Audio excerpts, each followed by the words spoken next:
Well, hello there. I'm Edith Bowman. And I'm Michelle Collins. And welcome to On the Box, the podcast where we celebrate the latest releases and most loved shows on BritBox and beyond. And this week, I think we're both over the moon about our guest. We are joined by the fantastic, legendary, dare I say, crush-worthy Alfred Molina. Giddy. I kind of have a little crush on him, Edith. Giddy. I mean, he's maybe one of my favourite villains from Spiderman, Doc Ock. Yeah, I think he's great. I think he's got great acting chops, and there's just something very lovely about him. Yeah. I gotta say, I've always been drawn to men with big heads, and I say this with love because I am a fellow big head, and he's got a beautiful big skull. Like, he just has a big head on him, and I think that's what does it for me. Welcome, Big Skull, Alfred Molina. When you said he was a villain, I was like, who, Big Skull? Then I realized that was just in my mind. That never existed. But no, when he was Doc Ock, he's another actor, and we have so many of these on our show where they're just inherently funny. He is just built in with a brilliant, whimsy sense of humor that everything he does, he can't help. But he also does that thing where you go, oh yeah, he's doing that, but then he'll take a complete left turn and do something totally different. And you're like, whoa. Yeah, I like him. And I also like how he keeps himself to himself. Like, I don't really know that much about him behind what I see on screen. And that's quite a unique thing, I think. 100% agree with you. Well, to me, it's really kind of indicative of just a certain level of class, right? When you don't, and also he's not a young actor, he's an older actor. And I think that perhaps from his generation, that was much more commonplace than today, where everything is online, everything is on social media.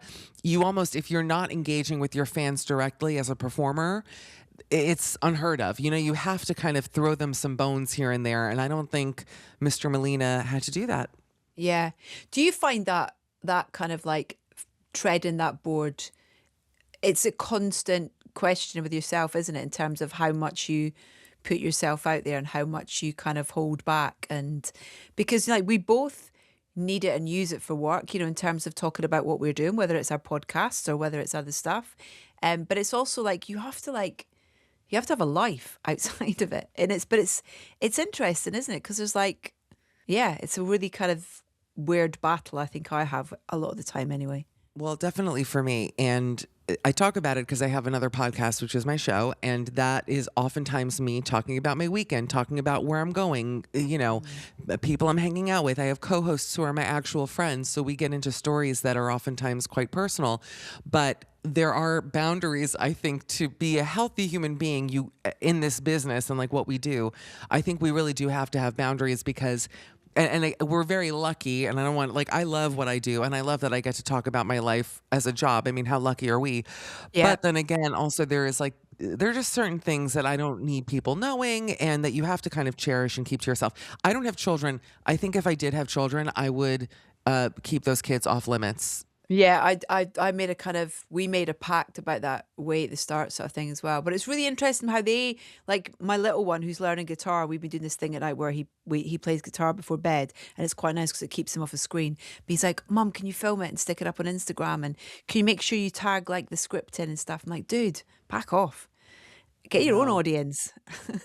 I'm telling you now, I agree with you. Let him grow up. Sometimes this is so not the conversation I thought we'd have today, but I could talk about this all day, by the way, where I'll just see these videos will come up on my Instagram algorithm once in a blue moon because I'm not, I don't have children. I'm not like, every now and again, it'll be like some kid performing something or doing something. And I'm like, God, if I was that parent, I would never put this online ever. I mean, just you don't know who. This is getting into like a very weird territory on the show, but I agree with you that it is a very fine line to walk. Yeah. You know how I mentioned about the app that I was on a couple of weeks ago about my Health Kick app? Oh, yeah. I've taken it a step further. I bought a vibrating plate. Hello. Glad there was a second word coming in there because I was like, girl. You're like, well, I keep a lot of things private. And I was like, miss, you bought the vibration plate. I'm fascinated. Does it work? I'm such a sucker for, going back to social media marketing. Yes. I am so weak. However, I did ask my friend Maggie, who is an acupuncturist, Maggie, who clearly has one. Maggie, which one should I get? So she sent me the link of the one that she's got. So I get it. But yeah, I have to multitask whilst I'm on it though. I'm doing emails whilst I'm on it, or Can you I'm read while you're on it, or not? Your eyeballs not in like big juggling font. around In big big font. I font. was gonna say. I'm like, how are you sending? You're gonna get canceled by something you're gonna put in an email accidentally on that vibration plate. I'm It telling was you the now. Be careful. vibration plate, Yeah, and that's going to be taken in the wrong way. And the whole thing. 100%. Yeah. Girl, I've seen those videos on the plates, and they say, and you'll know more than me here, right? That it. What does it really do? It like loosens your muscles. It's supposed to help you lose weight. It increases blood circulation. What does it do? I don't know. It just makes me. I kind of like. I feel like I've done a dance class after I've been on it for 10 minutes. It's really Wow. good. You Yeah. stand on it? Yeah. I Yeah. need to get one. I need to get the heavy duty Come one round and though. you can have a go mine. I would love. That's the nicest thing anyone's ever offered me. Thank you. I need to really. I got to get that industrial vibration plate because of how big I am. Though it needs to have like the So it reaches extra. up. Yes, but also it needs like the extra pistons or whatever is getting it to go. I need like the V8 version of whatever that is. Wow, I'm fascinated. Good for you that you're doing that. I have not done anything physical. I'm trying to think the last time I went to like a workout class even. I'm here in Miami for a few weeks and I have a nice. friend who teaches at Barry's boot camp and he's constantly trying to get me to go to his class, but he is ripped. Like he does not have an ounce of body fat on him. And I forget that when we go to dinner and he's ordering like, you know, the trough special and I'm like, make it two. Meanwhile, I've not exercised all day. I'm like, I'll have it too. What is your go-to though? If you like you had a week off, you had some spare time and you wanted to do a bit of kind of, self-love, what would be the exercise class or the thing that you did that was in that world? Do you have your go-to? Well, again, if money were no object and I had all the time in the world, I would do like one-on-one Pilates training on a reformer machine because I do love it. And I think the reason is, and people are going to yell at me, I do find it kind of easy. Like I will break a light sweat and you feel it after because it's all muscle stretching and stuff, but I'm not panting. I had a trainer once who would make me jog for like 10 minutes before we started and then would talk to me about my life. And I'm like, you must be mad. I can't talk and jog or ride a bicycle. Yeah. I need to focus. I'm like a rat. Like you can't make me do two things at once. So Pilates is very chill for me. What about you?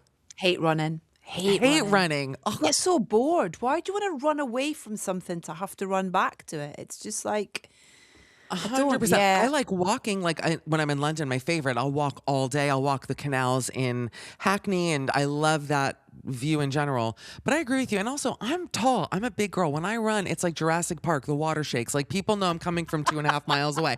I need to have something relaxed. I don't want to make big, sometimes if I have my AirPods in and I'm on a treadmill, I'll really be like running whatever. And then I'll pause. The music will pause. And it genuinely sounds like Cloverfield attacking, like the footsteps on the thing. I'm like, this just can't be what I sound like running. I want to be demure and lovely, and it's impossible during certain exercises, What do we think? Do we think Alfred Molina is a fan of exercise? What do we think Alfred's go-to thing would be? Can I be honest? I don't think he is.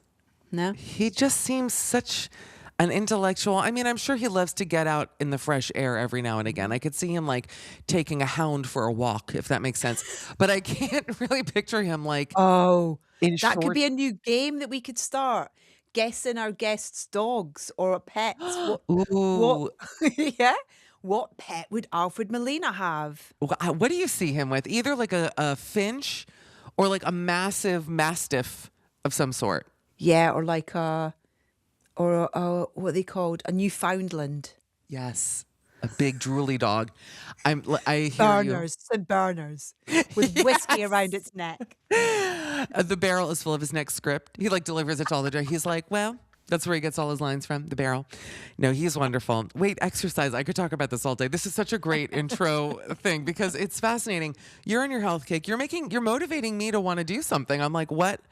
I got to get on there, Edith. You're in Miami. Surely that encourages you. Yes and no, but it's like kind of like being in LA because everybody works out so much that then I'm a little bit scared to do anything. I had a friend, my best friend from high school, Jessica, said to me last time I was here, she goes, come with me to Pilates because she goes to this Pilates class. I said, I love Pilates. I'll be there. She does not tell me that it is a hot Pilates class. It is Pilates in a sizzling hot boiler chamber.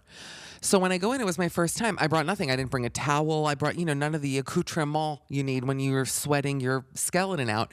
And they put me on this mat in there. I had to leave the class 20 minutes in. I thought I was literally going to pass out. When I walked outside, the girl was like, "Oh, what mat number were you on?" I said 18. She goes, "That's the hottest mat. That's the one right under the heater." And I'm thinking, well, why did you put me there? It's my first time. I got so pissed. And I wasted the money. Did not work out. It was a humiliating experience altogether. But these women are no joke. I mean, they were there for an hour. I couldn't even lay there for an hour, much less exercise. Shocking. Yeah, I tried hot yoga before, and it's just it is a lot. It's a lot. And some people don't wash, Edith. And then you're in that room. Come on now. Yeah, it's really hard to describe the smells in those rooms because it's an amalgamation of so many things. I'll tell you this much. The chemistry is going on. When they talk about body chemistry and things like that, your nose don't lie. You go into that hot Pilates, hot yoga, and I'm going to say something really out of pocket. Also, you're catching everything. Everything. I'm telling you, COVID variant, Delta, Omicron, you name it. They all were born. I forget Wuhan. It's coming from the hot yoga studios. It's coming from Bikram, 100%.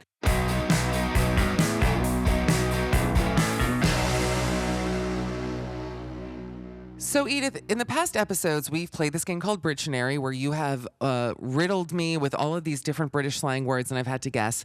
Well, I think it's time we turn the tables around, and we play a game called I'm Talking Here. Great. It's actually a very funny title, and it's New York slang. I'm going to ask you certain things and see if you know the slang. How do you feel about that? I love a game. Go for it. Let's do it. I also love games. Okay, this is one. Have you heard of bridge and tunnel? Do you know what that means? Bridge and tunnel. Like a person who's bridge and tunnel. Does that mean anything to you? They're easy? I don't know. Well, in certain senses, yes. But you can walk over them and go through them? That's also part of it. But easy is a funny one because those who know what it means are laughing. So basically, if you go to a club or something and you go, "Oh, it's bridge and tunnel crowd here," it means it's people who are not from the city itself, but they came in from New Jersey or Long Island. They had to take a bridge or tunnel to actually come into Manhattan. Got it. Okay. Like that. I'm going to add that to my vocabulary. Yeah. It's not a bad thing. It's like Jersey Shore was like bridge and tunnel, those kind of people. So, okay, this one is easy. I'd be surprised if you don't know it. Do you know what a putz is? Oh, yeah, an idiot. Like, you don't be such a twat. Yeah. Twat. Do you know what schmuck is? Schmuck's so similar, is it not? Like, just like Yes. twat, yeah. I've got a thing where I go schmuck bar. Like, if I go to, like when you go to a concert and there's like an after show, you're like, should we go to the schmuck bar or not? It's kind of like, it's like, nah, let's leave it. Well, do you know what schmuck really means in Yiddish? No, tell me. The penis. Oh my God. Yeah, schmuck. Does it? Mm-hmm. Cute, right? Whoa, yeah. I know. A nice word for a penis, no? Literally one of the most beautiful words for a penis, I think. What It's nicer just, than it's dick. sexy. Yeah, dick doesn't. This is great. Don't edit any of this out. This is great. Now, Edith, I know you've heard of the word klutz. We all know what that is. Do you know what a kvetch is? Kvetch. Oh no, my friend Amanda's used this a lot. It's someone who like moans all the time, who's just like, just never happy, always got something to complain about. 100%. Yes. Yeah. It's just, I'm a famous kvetch.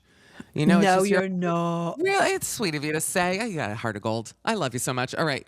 Yeah, I know a lot of kvetches, and you are not one of them. Okay, that's actually I'm not kidding you, one of the nicest things you've ever said to me. So please leave that in the final edit.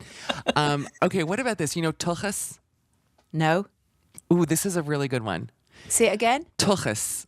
Oh, I love the way you say it. No, don't know what it is. Tuchus means your rear end. Oh, your butt. Yeah, I your love bum. it. Your tush. Your tush, exactly. That's where tush comes from. Tuchus. It's like, listen, you got to sit on your tuchus and pay attention. It's a great word. Grew up with Could that be word. Scottish as well, like tuchus. It's got Say it that again. kind of tuchus. Ugh, it's great. I love your accent. Well, you know mensch, obviously. Mensch is an easy one. No. Huh. I know someone called Mensch. Really? Is he a good person? My friend Tara would say no. I'm on the Used to work floor. for him. I'm on the floor. I love radical honesty. It really makes me feel alive.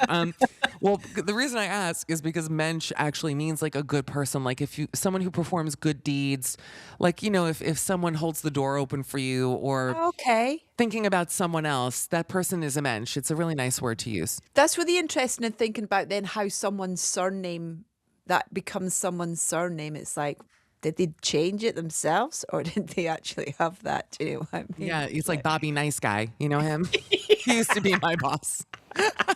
A real asshole, by the way. Okay, wait. Go on, give me one more. Give me one more. I'm going to give you an easy one because this you'll know. Okay, Okay. do you know Meshuggah or Meshuggah? Yeah, it's like I was gonna say sugar tits, but that's not what I'm gonna Well, close.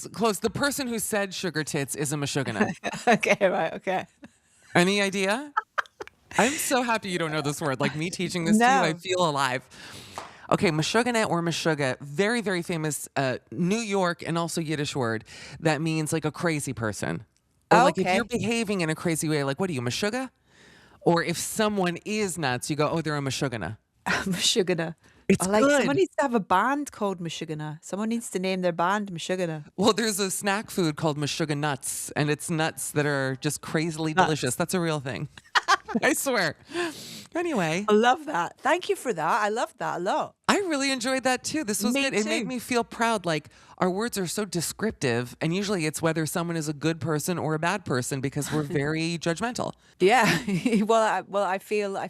I feel empowered by my introduction there. So thank you so much.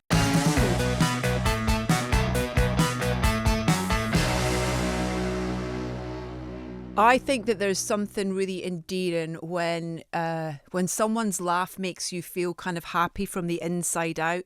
And that is definitely the case of our guest today, Alfred Molina. Your laugh is just a thing of beauty and infectious. It's brilliant. Thank you. Well, I've brought my best laugh today. Weekdays I usually use the other one, but I usually save this one for weekends, for events. But You brought out the formal I'm laugh. trying to make I it. love it. I've never met any of you, so I'm trying to make it. Yeah. Are we your first interview today? Is that why you're in such a good mood? I hope so. You're my first interview in about 18 months. Oh, mate. God I tell you, bless.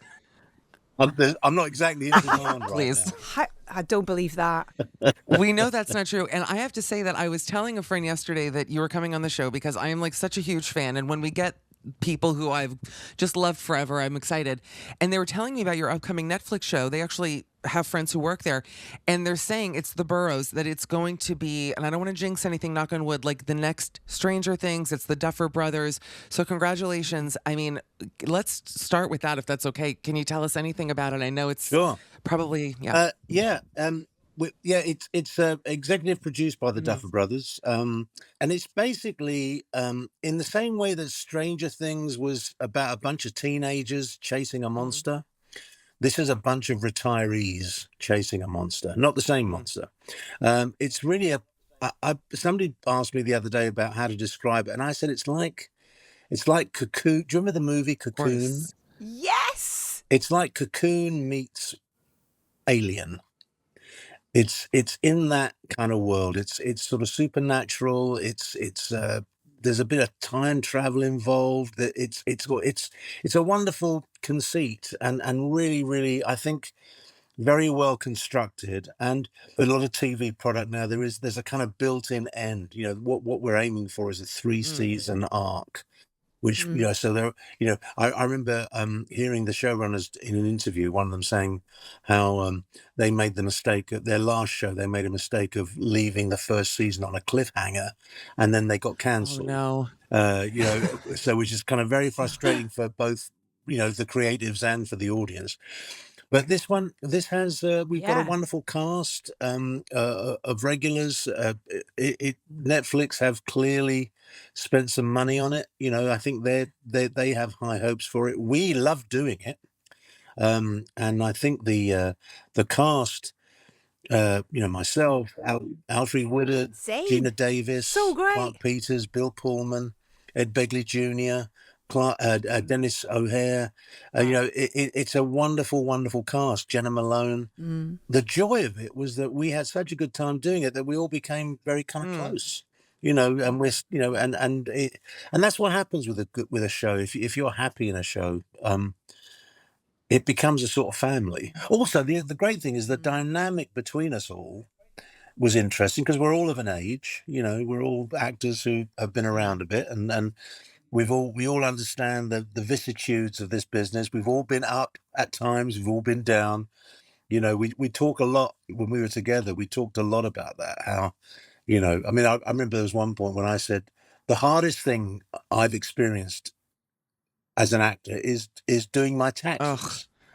Because Triggering. 1 year you can, yeah, completely. Predictable. I mean, you can be really flush 1 year, and you think this is it. Oh yeah, and then the next year you don't work for 9 months. And we all kind of we've all had that experience, So we bonded over a lot of things, and just but the thing that united us all was just we just love what we do, and we're all incredibly grateful that we can still do it, which is lovely. That should be the spin-off show that Netflix should be running on the side, is the kind of offset stuff where you're all sat on your chairs, just like chewing the fat and chatting about life, and kind of that's all the DVD extras that we want on the side of the show.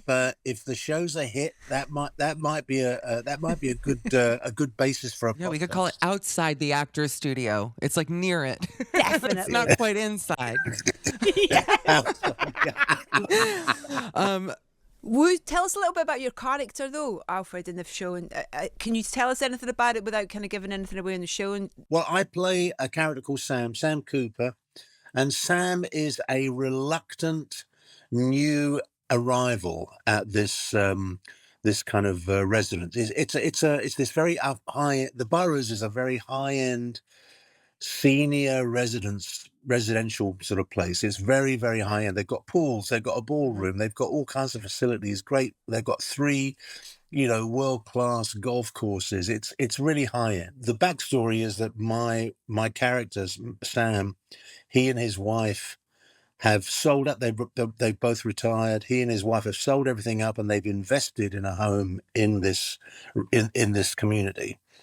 And she sadly passes away before they can move in. So he's arriving very reluctantly. He's got no choice because he's invested everything in this. He arrives, doesn't like the place, is still mourning. He's finding it very hard to fit in, he's finding it very, very hard to make friends. He's a bit of a grumpy old geezer. And but then he does make one friend, and then that one friend disappears under mysterious circumstances. And everyone else kind of goes, oh, he was old, blah, blah, blah. But Sam suspects something. And that's where the story kind of takes off. For me, I think, and for a lot of people, it's such a refreshing show because, to see all of these beloved actors who I can only assume that once you hit a certain age in this business, it's just the roles don't come as often as maybe they used to. And just to see all of you kind of together in this concept of it being set in an old age home is in a way, like, I think kind of revolutionary, is it not?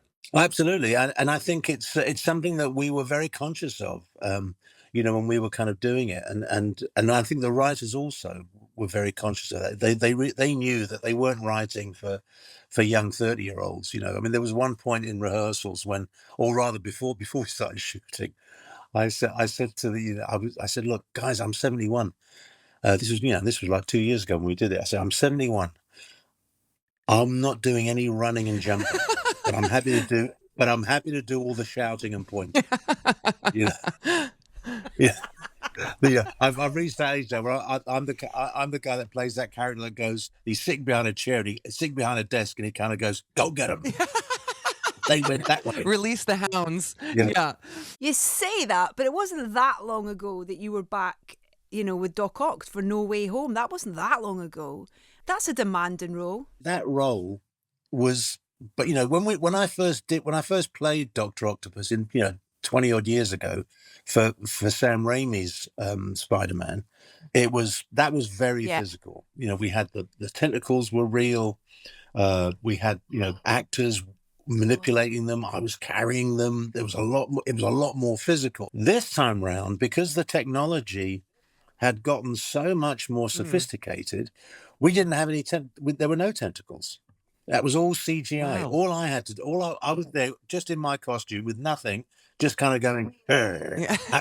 Flailing around. you know, and that was all that was required, you know. And it's because the technology now is so. I mean, it's unbelievable. I think every show, it feels like everything is green screen Yeah. now, you know. But the green screen effects are so good. Did you miss your tentacles? Because I remember seeing when I saw you as Doc Ock the first time, and I think I saw like a making of with, I think it was Jim Henson Studios, right? Who I could be mistaken, but who were doing all of the puppetry when it came to it. And the amount of technology that went into that was really impressive. So I agree that, yes, the CGI is amazing, but I don't know. Sometimes for me, things just can't compare to the visceral presence of having like these 8 tentacles hanging out of you. Yeah, well, I did kind of miss them actually Yeah. in a way, because the first time round we had a whole crew. Each there were 4 tentacles altogether. Each one had 2 actors kind of manipulating them, and they were actors and puppeteers, and they spent their lives in kind of these blue suits, you know, that so they, you know, that they were kind of effectively invisible, and we named them, and that we were like a team, you know. There was Harry, Larry, Flo, and Mo. Mo was the top right hand who did all the delicate stuff like lighting the cigar and picking up the whiskey glass. So that was Mo, and Amazing. there was a wonderful moment when Toby Maguire came on set, and his team of, you know, hairdresser and, you know, his kind of his people, they all had these T-shirts that said Team Toby, and then No, listen, it was a different time, Michelle's Edith. face. This was 20 years ago. yeah. Go on. Yeah. And then so I thought, oh well, you know, I'll do something. So I got together and I got some T-shirts made, and all my guys, and we called ourselves the Octorage. So it was all, you know, and Kirsten Dunst had Kirsten Crew. You know, everybody was getting in on the act. It was great fun. I was just going to say, you're in one of my favourite films of all time with one of my favourite directors who you've worked with a couple of times, Paul Thomas Anderson, Magnolia and Boogie Nights. Boogie Nights has got a big anniversary this year as well. What do you remember about those particular experiences and working with Paul? Because you've worked with some amazing kind of creatives, you know, directors over your career.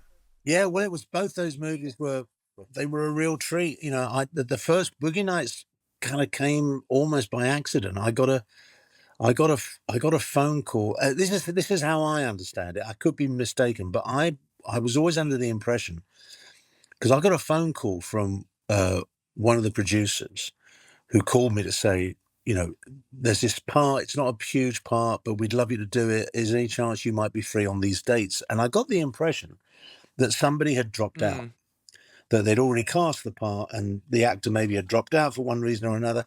And I just happened to be free at the time, and I just said, yeah, sure, I'd love to, you know, why not?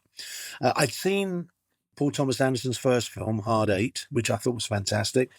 So I thought, yeah, you know, this guy's got something going. And so John Lyons, the producer, put me in touch with Paul, and Paul phoned me. And I just said, yeah, I'm happy to do it. Well, can you tell me anything about it? What's the part? And I'm laughing. Yeah. BT just said, well, he's a coked up drug dealer on a shotgun rampage. My type. And I went, you beat me to it. That's exactly what I said. That's exactly what I said. He said that, and there was a little pause, and I went, oh, yeah. I'm in. And then so he sent me the script, and then he said, the only thing is you've got to learn. He said, you've got to learn these 2 songs. Now, both those songs were huge hits in the States, but they weren't big hits in the UK at the time. So I didn't, you know, I didn't like know them kind of instinctively, you know. So it's not like I went, oh yeah, I remember that song. No. So he sent me tapes of both songs. So I spent like a whole weekend just listening to these 2 songs over and over and over and over again, just to learn them absolutely. And then, because I didn't want to, you know, I wanted to be able to kind of feel free that I could play around with it. And so, yeah. It was Sister Christian was the song? Yeah. Sister Christian and uh, uh, Was it Jesse's Girl, possibly? No. Jesse's Jesse's Girl. Girl. Okay. That's it. I wish I had Jesse's Oh my girl. God. Yeah. Yeah, and it was like, so I just went off and did that, and it was great fun. It was great fun, and what a cast! Did you get to keep the robe? Because it's such an iconic robe.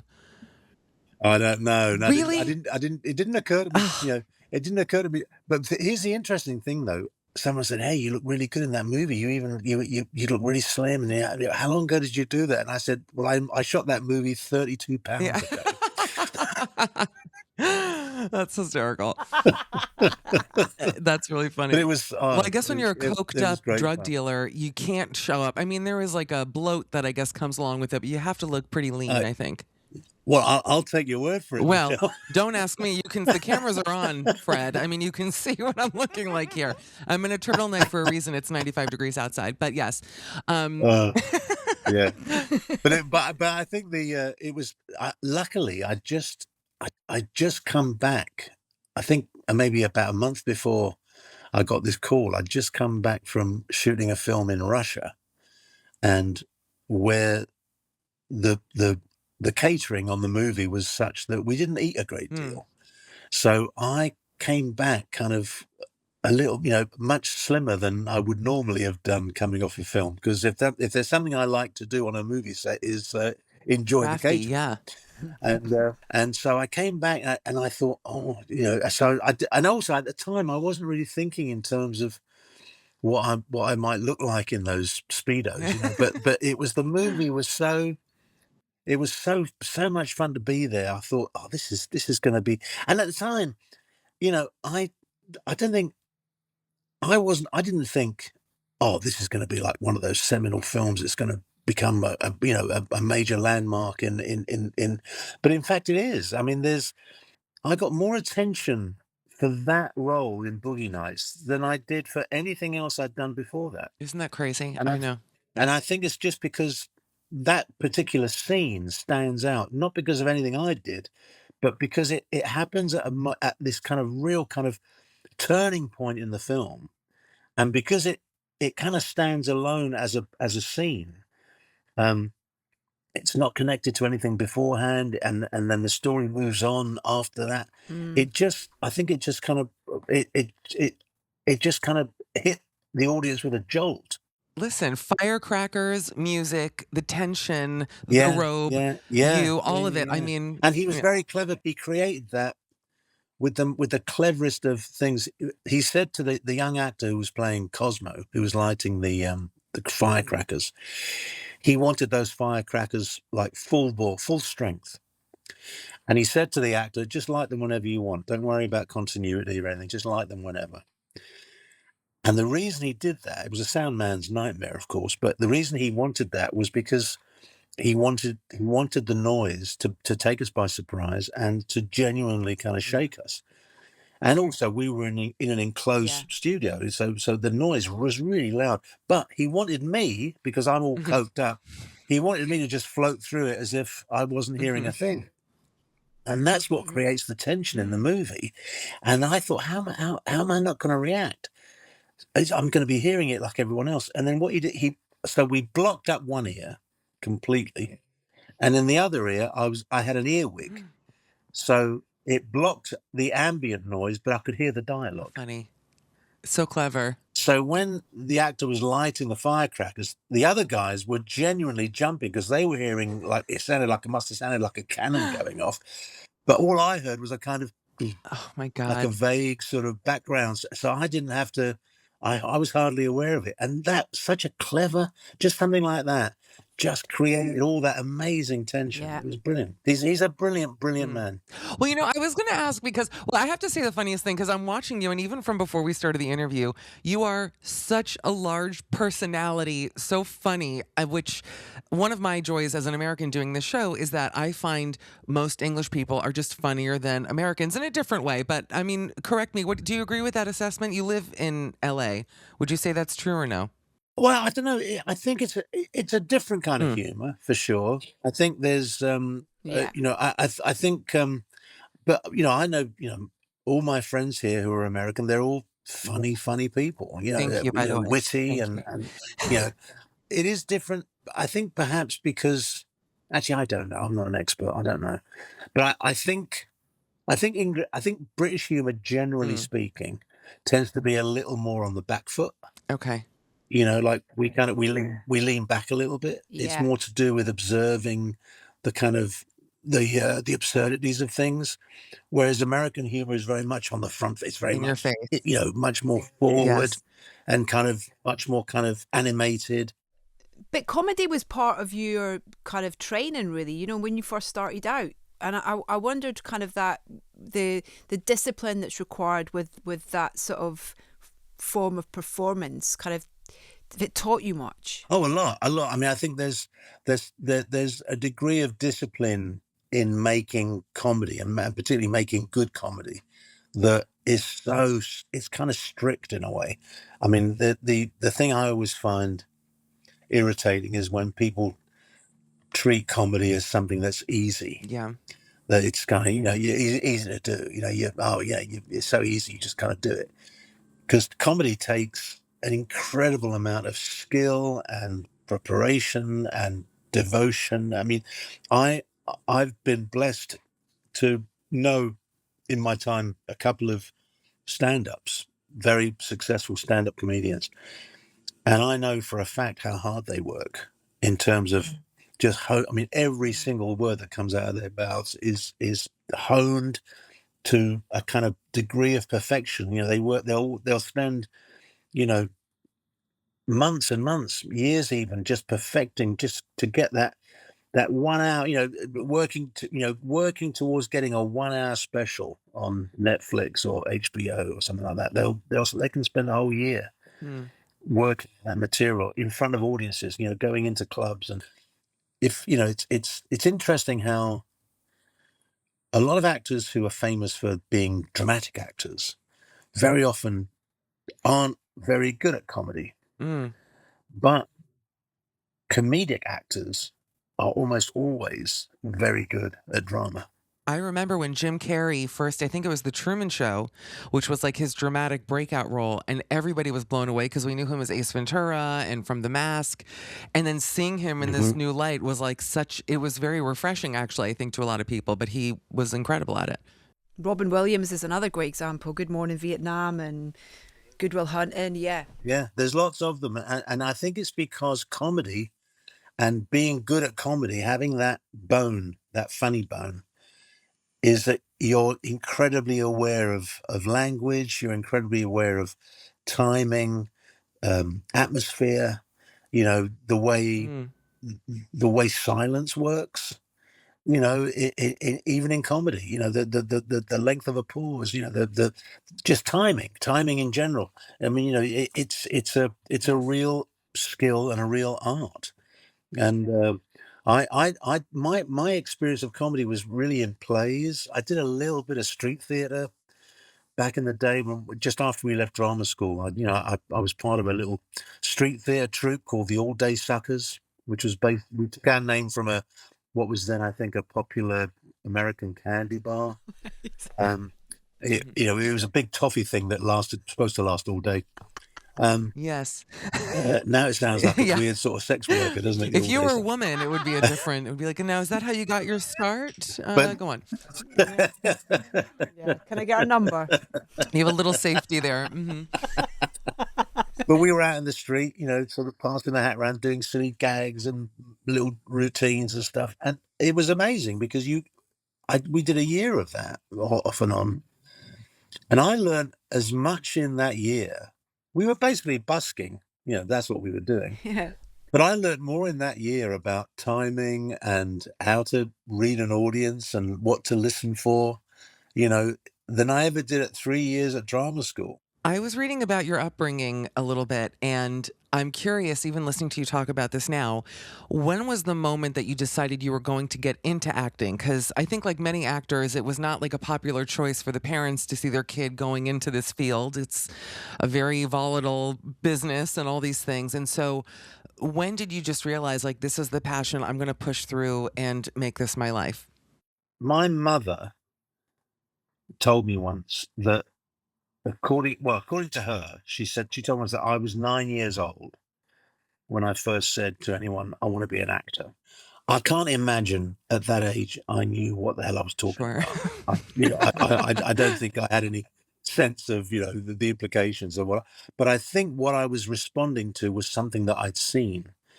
And what I do remember around about that time was I remember seeing the movie Spartacus. And not because I wanted to be Kirk Douglas or I wanted to be a gladiator or anything like that, but it was something about the scope of it, the noise, the actors, the faces, something about that movie. Kind of, I think in my young 9-year-old brain, I was thinking that's what I want to do. And I can remember my mother indulged me to the point where she made some inquiries about stage schools. And the big stage school in those days in England was the Italia Conti School in London. And there were a couple of others, but she made some inquiries because I think she believed me, or at least thought I was serious. And then, of course, when my parents, who didn't have much money, when they realised how much it was going to cost, they all kind of went, forget it. So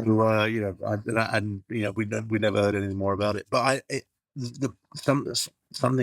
a seed had been planted.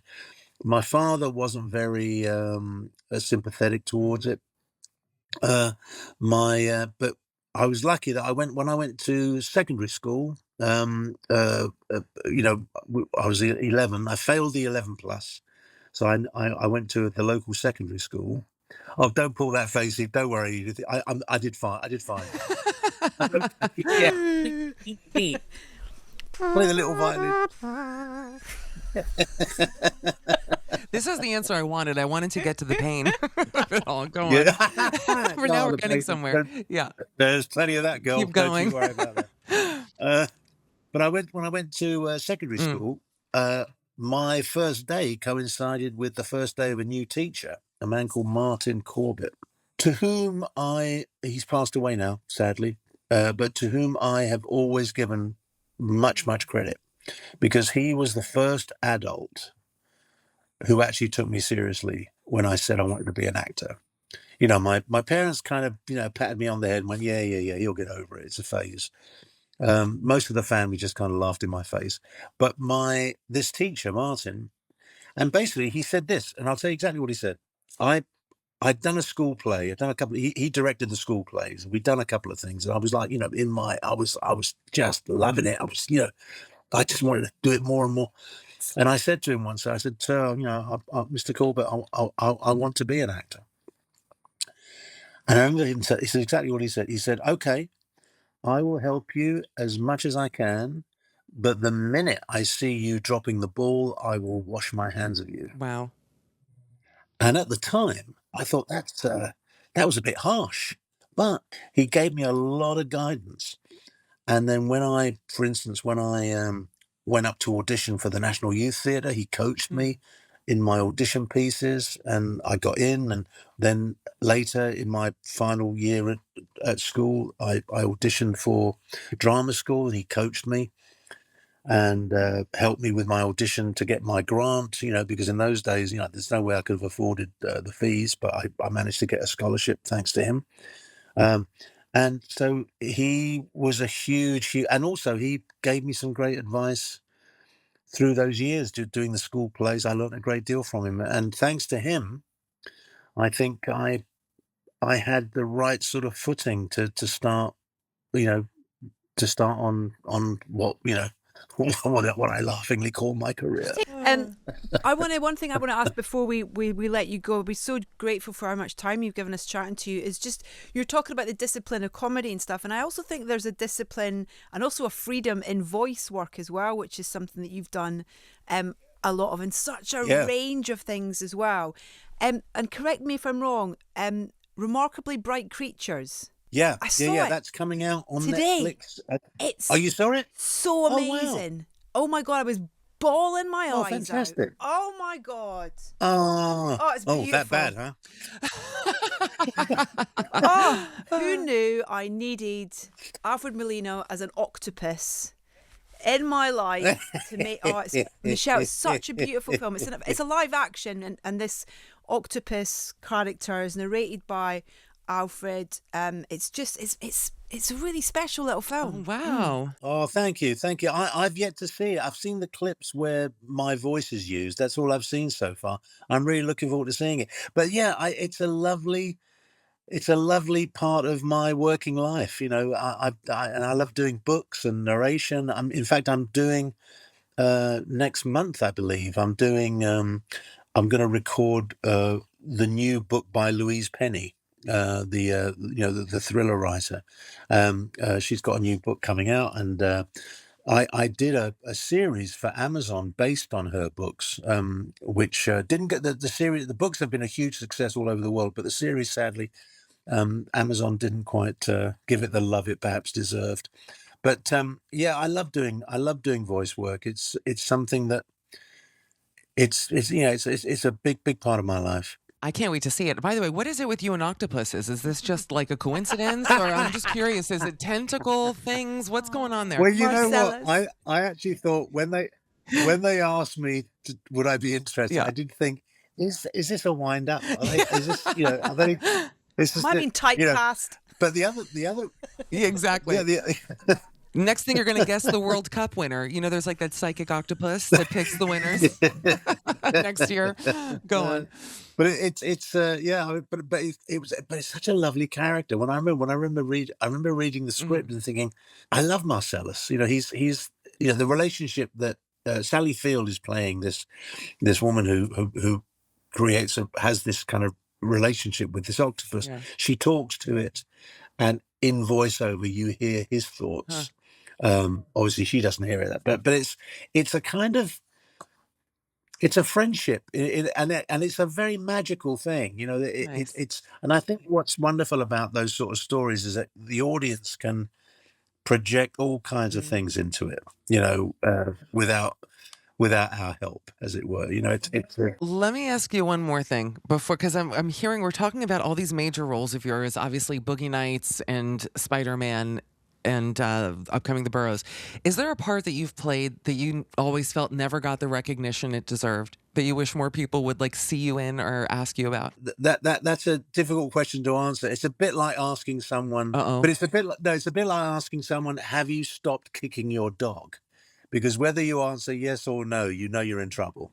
And I think if I were to pick a role or a movie that I thought deserved more attention, it's going to be Raiders of the Lost Ark. Raiders of the Lost Ark, anyone? Yeah. I mean, has anyone seen Raiders of the Lost Ark? Yeah. I mean, I've certainly got favorites. You know, I've certainly got, roles that I think, oh yeah, I'm so glad I did that.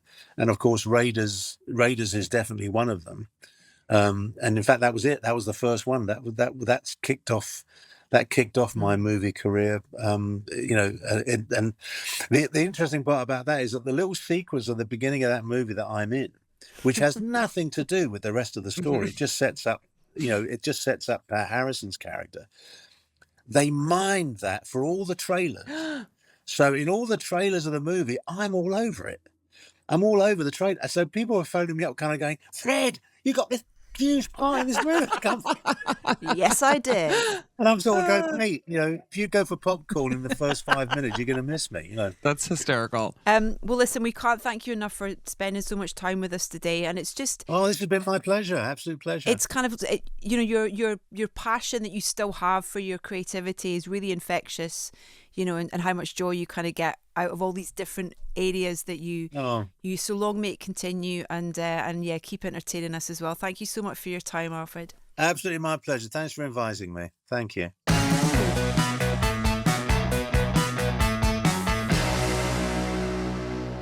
I have to say, Alfred Molina was everything I wanted him to be and more. So funny, so charming, a laugh that could fill a room. I am so thrilled we got a chance to talk to him. I didn't want him to go, to be honest. It was just it was also like he was so generous and just normal and down to earth and just wanted to have a chat. I felt like we were just catching up with like Uncle Alfred. Do you know what I mean? It was lush. I never had an uncle, but now that you've said that, I do wish he were my actual uncle. If he were my uncle, family functions would have been 1,000 times more exciting. Please, let's go and spend Christmas with Alfred Molina. He would have us is the thing. We're laughing, but like I really think he'd be like, not even a question, come over for Christmas. He's one of those kind of people, which I love. Oh, so long as you bring your Yiddish dictionary with you and teach us more words, please. That would be amazing. That's an automatic entry. Exciting. Well, I just adore him. Edith, I love you. And this was so much fun. Thank you so much for being here, everybody. Oh, yeah. And listen, keep your eyes out, by the way, for the Boroughs, which is coming out very, very soon. And we'll be back next week with more insider info and maybe some more chat with someone that you love as much as we love Alfred Molina. I hope. Bye, everybody. Bye. You've been listening to On the Box, hosted by Edith Bowman and Michelle Collins.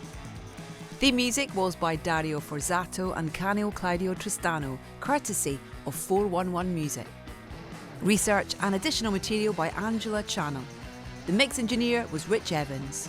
The production coordinator was Caroline Barlow. The production manager was Katie Baum. The production executive was Ian Hayden. The executive producers for BritBox are Alana McGahey and Diane Rubina. Executive producer for BBC Studios is Pete Strauss. The producer was Rajiv Karia. On the Box is a BBC Studios production for BritBox.